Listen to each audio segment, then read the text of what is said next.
Going to university, or you're thinking, forget it, I'm off to get a job, or you haven't got a clue what you want to do when you finally leave school, the one thing you all have in common is that at some stage in your lives, in order to get where you want to go, you are going to have to write an excellent application.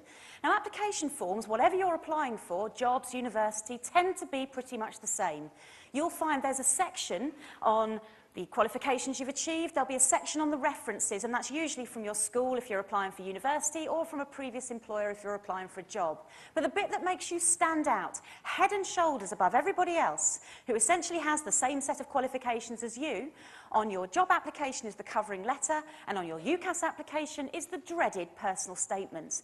And what I'm going to do today is to give you some ideas about how to write an excellent personal statement. Now, the good news is if you get your personal statements right, you can use them as your job application covering letters for the rest of your lives, because the skills you're telling the admissions tutors are about are the same skills that the employers are actually looking for. They're called transferable skills for a reason, but it's all about getting it down on paper, because essentially what you're going to be saying is, I'm brilliant, I've got all these skills, pick me rather than everybody else, no matter what you're applying for. Clearly you can't use those exact words, as you're going to come across as a tiny bit arrogant, but again, I'm going to be giving you some good ideas about how to get the good stuff about yourselves down on paper so you can actually get where you want to go.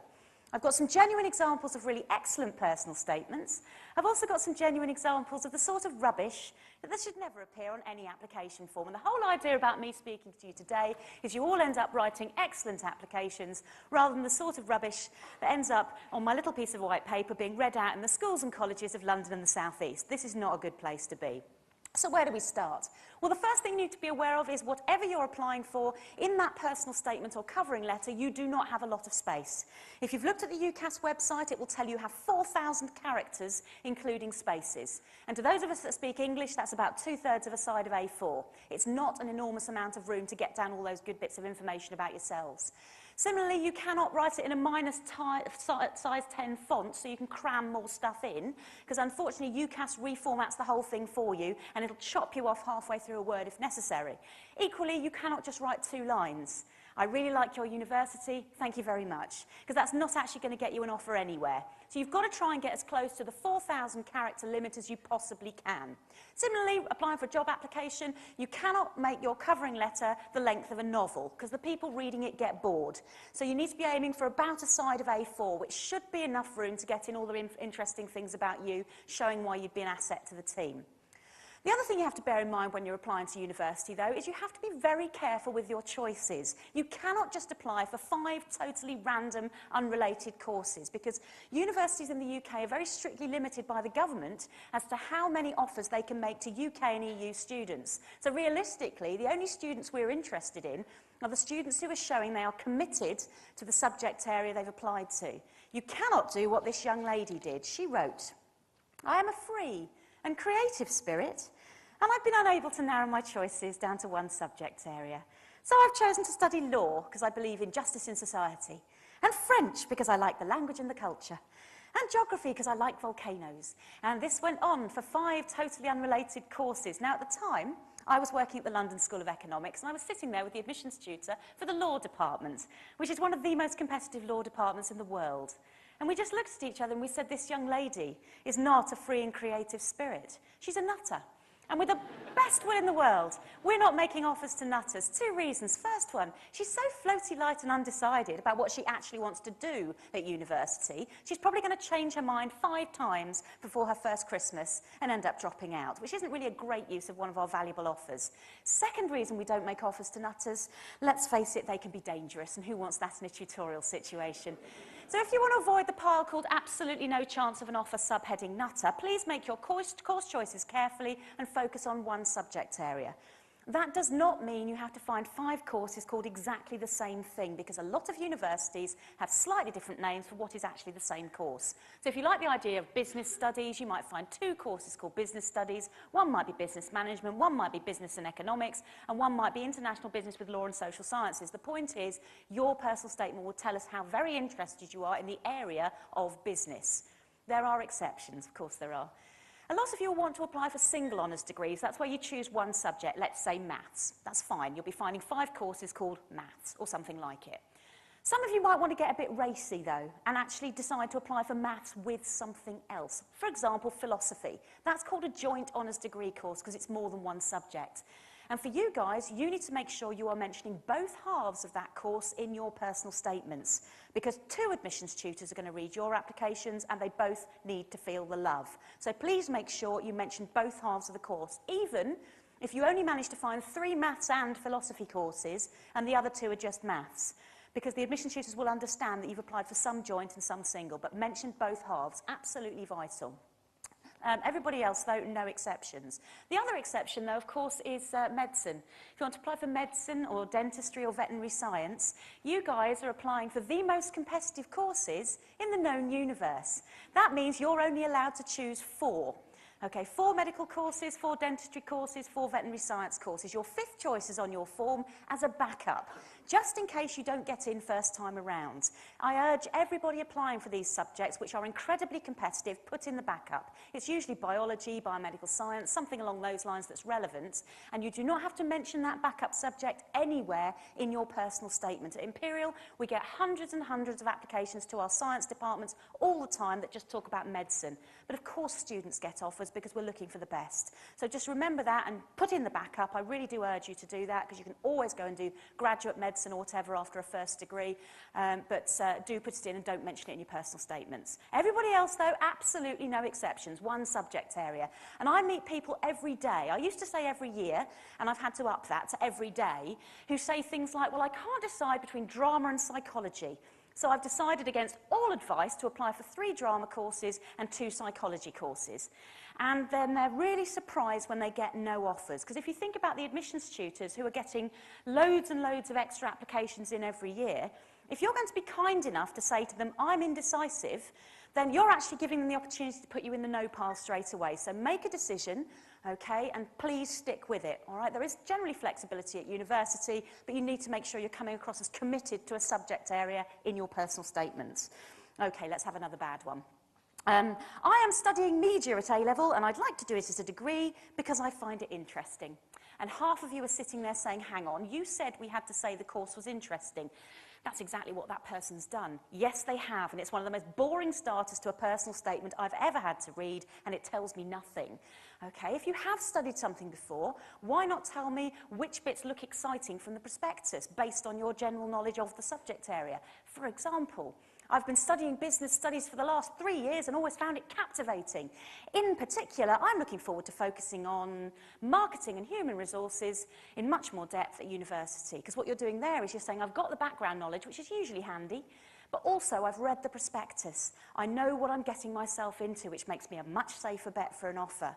You're not just somebody who's said, my friend's mum is a lawyer. She is loaded. I'm going to study law. Because while that may be your only motivation for picking law, I would hope not, that's not the sort of thing that needs to come across in the application. You need to get across a genuine interest in the subject area. So show us you know what you're getting yourselves into. Okay, moving on from there. How many people here, quick show of hands, watch the news on a regular basis? It's always encouraging when some of the parents put their hands up as well. Well done. That's great. Good news. All of you need to be watching the news, not necessarily all the parents, but certainly students who are considering applying to university, because you can really make your personal statements rather whizzy by actually putting in relevant examples from current affairs. To give you an idea, if you had been a professor for physical geography over this year or last year, I would probably, if I was that professor, be a little bit surprised if I didn't see lots of applications coming in talking about the physical causes of volcanic ash eruptions. They've been all over the news for the last 2 years. If I was a human geography professor, again, I'd probably be slightly taken aback if there wasn't any reference to the impact on human populations of volcanic ash eruptions. And again, if I was a business studies admissions tutor, you could be talking to me about the impact on the global airline industry of volcanic ash eruptions. People applying for things to do with pharmaceuticals, to do with biomedical science or medicine, you guys need to know what's going on in the National Health Service, what new treatments are available for well-known diseases. All of that stuff is very readily available in the news. And obviously when I say watch the news regularly, I do not mean ITV News in the morning. That's usually a couple of bimbos on a sofa talking about Brad Pitt. I'm talking about BBC One or Channel 4 a few times a week. Very important. You don't have to give up your soap operas. I do both. Okay, but do watch the news and make sure you've got all the relevant information that would make your personal statements stand out. Outside reading is another one. You can actually do outside reading for any subject. And remember, you're applying to do academic courses. These academics are passionate about their subject area, and the way for you to get across the fact that you are interested as well in that subject area, the best way is to do some outside reading. I don't mean you've all got to rush off and read 400 big, fat, dusty textbooks for it to count, but you can talk about articles you've read in relevant journals or in broadsheet newspapers. If you're going for law, you need to make sure you know what all the main legal cases are that are going on in the UK and even around the world at the moment. There are some very high-profile ones. If you're applying for economics, read The Economist. If you're applying for anything to do with science, look at New Scientist. There's going to be stuff in these journals that is relevant for your application, and you can really get across how interested you are in the academic side of a subject just by mentioning a few examples from outside reading. Which brings me on to quotations. Can you use them in your personal statements? Well, this is a bit of a bone of contention for a lot of admissions tutors. In fact, some universities have started saying they'd really rather not see quotations, but that's because they are quite often very badly used. My personal view is you can use quotations as long as you follow a few simple rules. The first rule for quotations, please do not leave a quotation sparkling on the top of your personal statement, like a Christmas decoration you never mention anywhere else again, because it confuses the heck out of the admissions tutors. We can't work out why we've actually read this lovely quote by Shakespeare on the top of a physics application, because you haven't explained why it's there. So rule one, if you are going to use a quote, tell us how it's inspired you. Tell us what you went on to read or do as a result of reading it or hearing it in the first place. That's a really good idea because, again, it shows you know a little bit more about the subject. Second rule for quotes. My friend is a geography professor at University College London. He was a little bit taken aback a few years ago because an alarming number of applications all came into him containing a quote by Einstein. And he realised very quickly that there must have been a sixth form magazine that had gone to every single student in the UK which contained this quote by Einstein. And unfortunately, the sixth form magazine had quoted Einstein incorrectly, and all of these students had faithfully copied down an incorrect quote. Now, if you want to avoid the Muppet pile, which is next to the Nutter pile under absolutely no chance of an offer, and you want to use a quotation, please just check it carefully with an original source and note down who wrote it or said it in the first place. Otherwise, it's plagiarism and you do not want to go there. But that's rule 2 for quotes. Make sure they're accurate. And the third rule for quotes, this is something that actually came out last year. Personal experience here. Please do not quote yourselves as an example of excellence. You may think you are the world's expert on something, but believe me, you're not. So that's the 3 rules for quotations, and as long as you follow those, you should be pretty safe. So let's move on from there. And I've got one more bad one before we get on to some more good ones. This guy's my favourite. He reappears later. You will see why. OK, here we go. I want to study telecommunications because I find it fascinating. My uncle works in the industry, and we often have chats about his future. Now, it's lovely that the uncle has a future. It really is, but actually it's completely irrelevant to the application. I work here at Imperial. I mainly read medicine applications, and I've lost count of the number of medicine applications I've read that say things like, my mother is a doctor, her mother was a doctor, her mother's mother was a doctor, way back since the dawn of time. Because sadly, that doesn't make me automatically think, quick, I better make you an offer so you can carry on in the family tradition. Oh no, I have a mental picture of poor little you sitting there surrounded by generations of your family with a large machete saying, and you're going to be a doctor whether you like it or not. It doesn't actually fill me with any confidence at all that you have come to the mature decision that you want to devote the rest of your life to helping people, diagnosing, treating their illnesses and trying to improve the quality of their lives. I just think you've been forced into it. It doesn't give me any confidence at all that you're going to last the course. So if your parents do happen to be doctors or dentists or lawyers or teachers or anything else vocational, by all means use it to tell me that you have a very realistic picture of how demanding yet rewarding these particular vocations are, but not, it's a family tradition, where's my offer? Because it cuts no ice at all with the admissions tutors.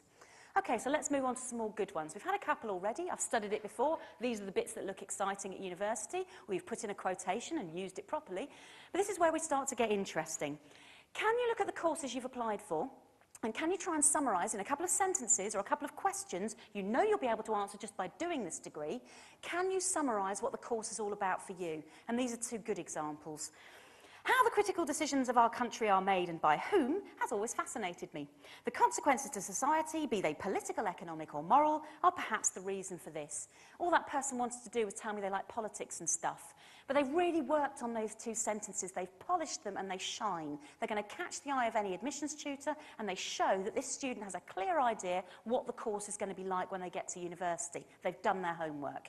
This one's questions. Do MPs have any real power? Will war have an effect on the development of our society? It is questions like these which capture my interest in sociology and politics. Well, you can pretty much start anything you like off with a couple of questions, followed by, it is questions like these which capture my interest in physics, engineering, maths. Doesn't mean to say you actually have to know the answer to the questions, and obviously I don't want to see several hundred personal statements all starting with two questions, followed by, it is questions like these, but you get the idea. Just by asking the questions, you're showing you've got a good idea what the course is going to be like when you get to university. But a word of advice, it may be a useful tactic for showing you know what the course is going to be about, but before you go to any interview, just have a little look and see what you think the answer to the questions might be. Because you don't want to walk in and for the nice interviewer to be sitting there smiling, saying, we were fascinated by those questions you asked at the start of your personal statement. Talk us through your views.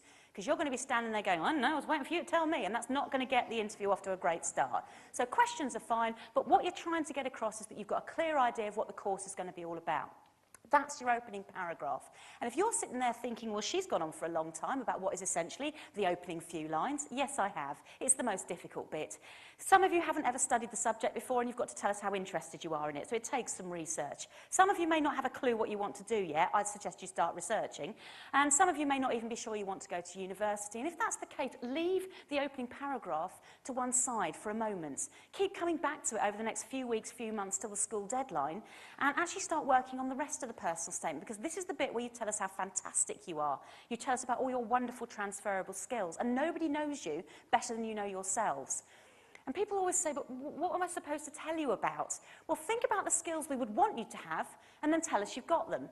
Trouble is, you can't just give us a list. You can't say, well, I'm a fantastic communicator with excellent presentation and debating skills. My teamwork's great, my leadership's marvellous, and I've got great time management. Because sadly, we don't believe you. What you've got to do instead is come up with a range of activities you've been involved in school, out of school, academic, non-academic, and just use them to show us how you feel you've managed to enhance, develop, strengthen, or even perfect your range of skills and good qualities. Start with the academic. You might as well, whether you're going for a job or you're going for university, academic skills are invaluable. And the best way to tell us about what academic skills you've got is to look at what subjects you're doing at A-level or equivalent and tell us the skills that you've developed as a result. For example, let's say you want to study law at university, and at the moment you're doing maths, further maths, some kind of A-level in science, you did AS business studies. You don't try and find lots of complicated links between those subjects and law, you just look at the skills you've developed. For example, studying maths and further maths means that I'm adept at working with numbers, and it's given me the skills to tackle problems logically. Tackling problems logically is a fantastic skill for a law degree, any other degree, or any job you ever want to go and do. You may have got your ability to tackle problems logically from doing maths and further maths. You may have got your ability to tackle problems logically from doing a Duke of Edinburgh award and reading the map correctly when somebody else got you lost. I don't mind. The thing is, whatever activity shows us you have that skill, that's what you need to put in your personal statements. If you've done an A-level in science, you have the ability to research and analyse data, which is absolutely crucial for any degree or any job. If you've done business studies, you may have enhanced your essay writing, your presentation skills, your teamwork. I don't really mind. Whatever skills you have, tell us about, because remember, we're not psychic. What we know is what you choose to tell us, and we have no idea that you can write essays or give presentations, so you really do have to get it down on paper, because we only get a little bit of that information through the reference. So get down those skills. Trouble is, we had a group of students we were working with who were struggling. And when we said to them, okay guys, tell us what you're good at, they were like, nothing. And we said, of course you are. Everyone is good at something. And these guys were like, no, we've got nothing at all. So we said, okay, if you're really struggling, ask your friends, because your friends will tell you what you're good at.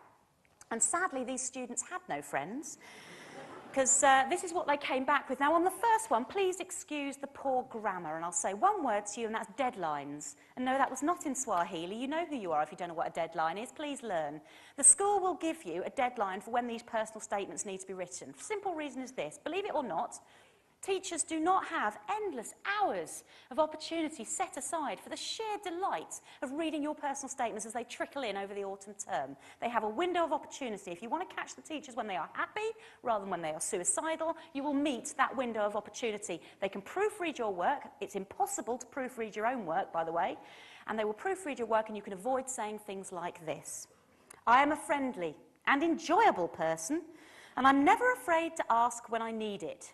And we're still not too sure what that young lady's not afraid to ask for, but do be a little bit careful with your double meanings. We love them in the office. They do not get you taken seriously by admissions tutors. Like this young man, who was very disappointed when we told him he couldn't write this.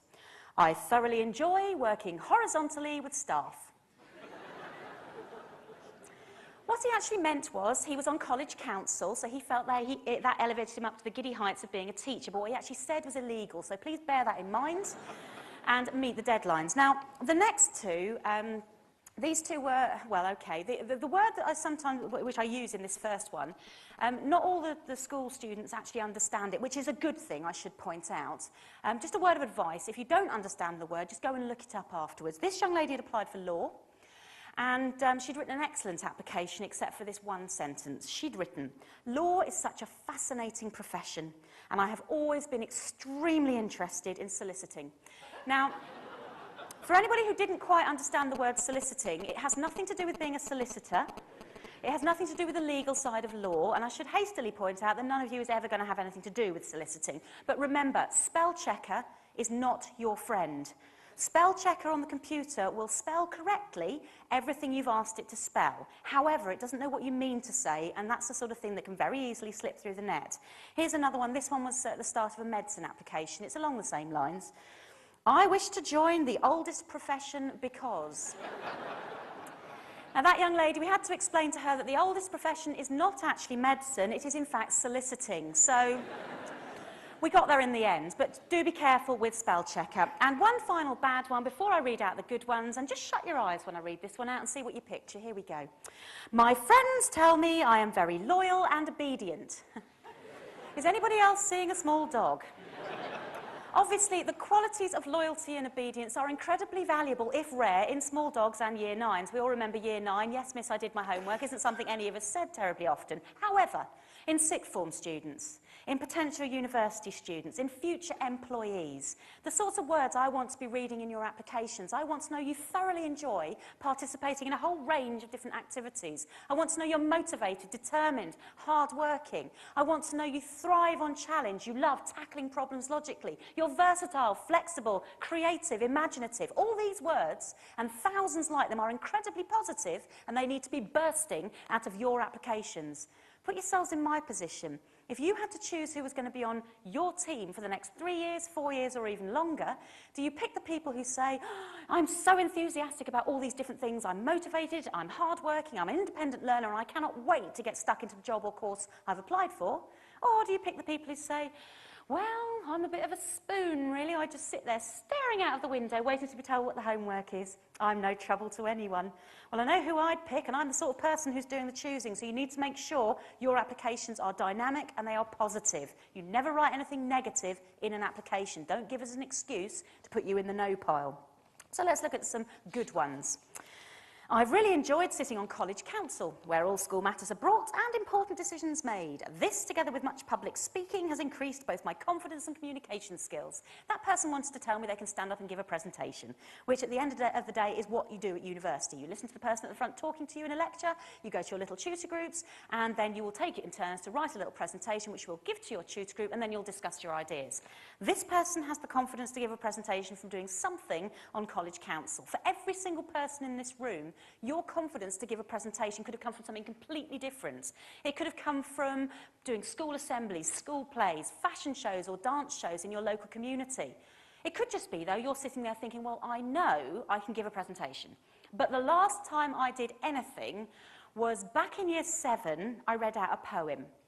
Please don't write, once in year 7, I stood up for 5 minutes. This has made me a confident communicator, because obviously that's rubbish, and the admissions tutor probably doesn't know what year 7 is. So instead of saying, once in year 11, once in year 9, once in year 2, why not say, Through participation in school plays, school assemblies, poetry reading competitions, I feel I have the confidence to give excellent presentations. It's not about when the activity was, it's not about how long it was for, it's what you get out of it that is important. So that's what you need to remember. This is another good one. The philosophy and ethics course I have followed has taught me to consider all points of view in a debate and support my own views through rigorous arguments. That's the discussing your ideas part of being at university. This person's done discussions in philosophy and ethics. You may have done discussions in general studies, critical thinking, history, English lessons. You may have been lucky enough to do Model United Nations. Or it could just be that you come in the mornings and have a good old natter with your mates about something that happened in EastEnders last night. Now, clearly, the words EastEnders, Boston Legal, Holby City and CSI have no place on any application form because they're not real. You'd be surprised, I read a medicine application a couple of years ago and she'd said that the reason she chose medicine was because she'd watched ER since it started. Seriously, straight in the nutter pile. She's not on the same plane as reality as the rest of us. But if you are coming in and chatting about EastEnders, obviously you're not talking about world peace.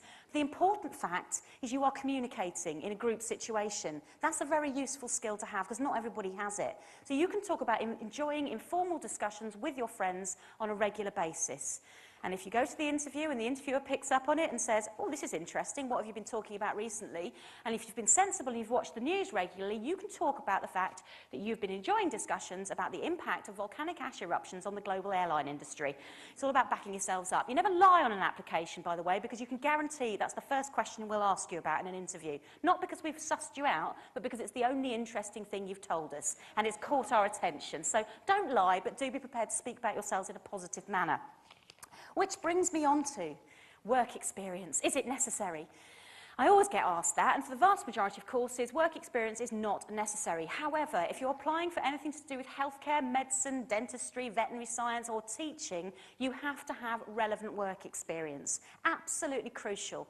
You guys are the lucky ones. For you, that's your starter for your personal statement. It was during my 6 months at such and such a primary school, I realised my vocation in life was to be a primary teacher. And then you tell us why. Give us some anecdotes, give us some reasons, show us what you observed that confirmed you'd made the right choice of career. But for other people, if you're applying for very competitive courses like media and law, I must admit, I'd probably rather see much more about your outside reading, certainly for law. But if you do happen to know somebody who works in a media company, perhaps somebody's mum, and you get the opportunity to follow them around for a morning, you can include that in your personal statement because actually it may give you the edge. You don't know because actually it's not a course requirement, but it might be helpful. And obviously if you are writing about following somebody's mum around a media company for a day, you don't actually say, I followed somebody's mum around a media company for a day. You say, I arranged a work shadowing placement for myself in a media relations company where I found out more about the exciting world of media, and you tell us a little bit about it. Obviously, you don't say it was only for half a day, and you don't say I followed somebody's mum around because somebody's mum is irrelevant, and also the fact that you followed somebody around becomes a work shadowing placement. It sounds a lot less like stalking. So it's how you express yourselves, to be quite honest. But for the rest of us, come on, we spent 2 weeks back in year 10 in an office somewhere making cups of tea. It's got very little to do with the physics, the engineering or the history degree we've set our hearts on. Can we mention it? Answer is, of course you can. If it's an activity, you've been involved in it, you can mention skills you haven't mentioned somewhere else. So let's have a think. You've been going up to people for 2 weeks saying, would you like tea, coffee, milk and sugar? They have responded. At the very, very least, that's communication. During my 2-week work experience placement, I enhanced valuable communication skills. It's not lying, it's creative writing, that's absolutely fine. Let's say you get promoted to photocopying. 3 of you standing around a photocopier grumbling because you're so bored. Teamwork. Obviously, that is light-hearted, it is silly, but more to the point, this is the serious bit. If you did get yourself into a work experience placement in a professional environment every day for 2 weeks and you were never late, that shows excellent time management. Time management is a very good skill to have because it means you can meet deadlines. There's that word in Swahili again. The point is, if you're an employer, you know how important it is for people to meet deadlines. People don't always realise universities have very strict rules on deadlines as well. A lot of admissions tutors, in fact, all academics, have no time to run around chasing you for bits of work you can't be bothered to hand in. So some universities, if you miss the deadline, they give you 0 for the piece of work. They don't care if your brother ate your homework or your dog was sick on it. As far as they're concerned, miss the deadline, 0. Okay, you hand it in late, it goes straight in the bin, you still get 0. Other universities, they may take off 1 mark for every minute past the deadline. Your piece of work is late. So if you're 10 minutes late and you're only going to get 10 marks in the first place, you do the maths. It's not going to be a good day for you. So knowing how to meet deadlines is a key skill for anything you're applying for. Could have come from work experience, could be you've got a Saturday job, holiday job, part-time job, help out a lot in the family business, get stuck with loads of babysitting. All of that shows reliability, responsibility, honesty and excellent time management. Get it in there somewhere. Here's what you don't put. During my work experience, I have learned lots of new skills and things. These have helped me with my A-level study. What skills, what things? I'm not psychic. If you want me to know anything, you have to write it down. Spell it out for me. And my favourite one, I have no relevant work experience whatsoever. Just a little word of advice. If you haven't done something, you're not very good at it, or you don't like it very much, don't write about it in your application, then I can't ask you about it at interview because I won't know about it because I'm not psychic. Only write the positives down. In this country, we are incredibly good at just about managing to say, well, I'm fairly good at this, and I suppose I could say I'm not too bad at doing that. No, not on an application. On an application, you need to be telling me how you've managed to enhance, develop, strengthen your set of skills. That is what I'm looking for, the positives. Nothing negative at all. The negative words jump off the page more than the positive ones. Looking at medicine applications again, I've read medicine applications seriously that say things like, I've often been told I am the sort of person who gets bored very easily. But then I discovered the ever-changing world of medicine. Brilliant. That's not going to get you an offer because I'm certainly not interested in somebody who's used the word bored or boring anywhere in that application. So keep it positive. Here's a good one. My choice of degree was confirmed when I spent my work experience in the bank. The skills I learnt there will be developed by the work placement I plan on doing in a few months. You can talk about stuff you haven't done yet. These application forms are going off this autumn. You're not going to uni until autumn 2012, or if you're taking a gap year, autumn 2013. That means you can tell us a little bit about planned gap year activities, work shadowing placements, work experiences, whatever it is you've got planned. Summer schools, master classes, for that time between sending the application form off and actually going to university. But people then panic and they say, well, what happens if I tell you about something in the application form, I send it off in the autumn and it doesn't happen? Let's say you want to go into journalism and you've applied to the local newspaper for a journalism placement during the Christmas holidays this year. But the trouble is, the day after you send off your UCAS form in which you have mentioned this placement, the local newspaper rings you up and says, sorry, love, it was too competitive. What do? Well, you don't burst into tears and you don't panic.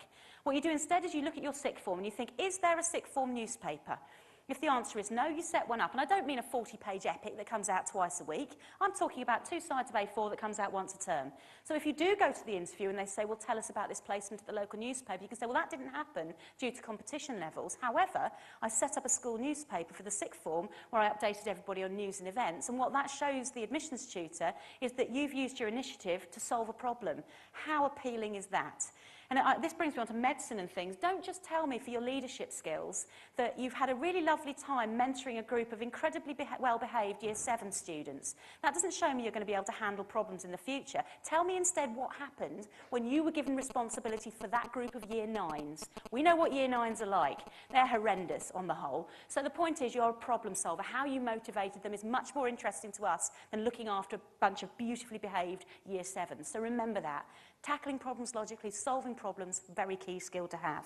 So, summarising very, very quickly, 5 punchy starters. It's a work experience that's confirmed you've made the right choice of vocation, you've told us why. It's something you've studied before and you've outlined the areas that look exciting from the prospectus. You've put in a quotation, you've used it correctly, you've made sure it's correct, you haven't actually quoted yourselves, and you've explained why it's there. You've put in sentences and questions that summarise what the course is all about for you. The whole point being, you are showing these academic admissions tutors how completely committed you are to one subject area, or 2 in the case of joint honours, and you've also shown us that you've got a clear idea of what you're getting yourselves into. The rest of the personal statement, you're talking about your skills and your good qualities. You're making sure throughout there's plenty of academic content. You're putting in lots of reference to outside reading and relevant issues from current affairs to make your personal statements even more sparkly. Towards the end, it's good to put in a little bit of information about what makes you you, what you do for fun. So if you're into sport or drama or dance or fashion or photography or whatever, just a couple of lines. You have not got enough space to write as 4 or 5 paragraphs, as I saw the day before yesterday. And Oxford and Cambridge aren't interested in your outside interests, but remember there are about 298 other universities in the UK who would like something else to talk to you about in an interview situation. So it's quite handy, just one sentence, and they can remember you as that physics student who goes kayaking every Tuesday. And you may well find you get questions on kayaking in your interview because the interviewer does the same thing. So it's always handy. My application form will tell you I've face painted at London Zoo, I've run pubs, and I'm a qualified rugby coach, which gives you an idea of the sorts of questions I get in my interviews. They're usually very exciting. But moving on from there, do not just end your personal statements, please, with, and I like to play the piano, full stop, because that's lovely, but it's not a very punchy finisher for any personal statement or any application at all. Instead, why not finish off with one final sentence which just reminds the admissions tutors or the employers how crazy they would be to pick anybody except you. And here's what you don't put. I would be chuffed if I get into any of the 5 universities and courses I have applied for. Obviously, the word chuffed has no place on any application form. Your English needs to be as formal and correct as possible, but I should just say at this stage, please do not swallow a dictionary. Again, the thesaurus function on your computer is not your friend. A lot of those long polysyllabic words that come out are not actually meaning the same thing as that simple one-syllable word you could have used. So don't make it too flowery. Say it how you would say it, but make sure it's correct English. And again, meet the deadlines. The teachers will help you with that one. And this one starts really well and goes pear-shaped. Here we go. I hope that the above skills and experiences will equip me for university life, so it will not be as bad as it could be. I don't actually know what they're expecting there, but that's negative, so leave that out. And one final bad one before I get to the good one, and it's my favourite guy yet again. I'm sure he's fine fixing telephones for a living somewhere, bless him, but you wouldn't know it from his application. Here we go. I hope that a degree in telecommunications will make me as good as, or better than, my uncle. He has ambition, which is a wonderful quality, but again, that's possibly not the best way of phrasing it. So this is the good one, and when I read this one out, you will all recognise yourselves. That's the idea anyway. Here we go. I hope that this personal statement supports my application and demonstrates that I am an enthusiastic, disciplined and hard-working student with a keen interest in current affairs who would enjoy contributing to all aspects of university life. In a nutshell, I'm brilliant, I've got all these skills, pick me rather than everybody else. Now, if there's anybody out there who's sitting there thinking, actually, I'm a bit quiet, I'm a bit shy, I don't think I could be that exuberant about all my skills and good qualities. If that's you, get over it. Because for every single one of you who's sitting there being a bit quiet, being a bit shy, afraid to put yourselves forward, there'll be 50 people out there who will want your place at university or that one perfect job, and they will all be shouting, me, me, me. So why aren't you one of them? And that, ladies and gentlemen, is how to write an excellent application. Thank you very much.